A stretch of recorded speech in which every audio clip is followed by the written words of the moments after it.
here with Rebecca Gould to discuss her book, The Persian Prison Poem.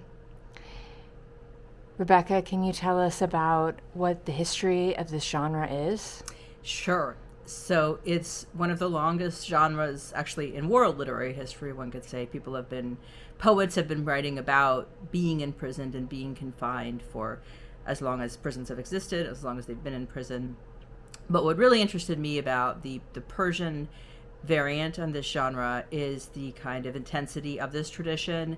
So the earliest prison poems were written by Masood Saad Salman of Lahore in what is now Pakistan, and he was one of the first. He really made this genre, which is sort of coined, the term itself, Habsiyat, is coined from his poetry by Nizam Yaruzi, a literary critic, and this was all in the 11th century, and then the 12th century was another kind of period of florescence for the prison poem, particularly in the Caucasus. So it's almost been going on for 1,000 years, and I was very struck in my research for this book just at how persistent this tradition is across so many different geographies, including, of course, Iran, Central Asia, South Asia, particularly during the early modern period, and of course in the 20th century there is a proliferation of poetry written from prison in Iran, often in dialogue with the predecessors from centuries earlier,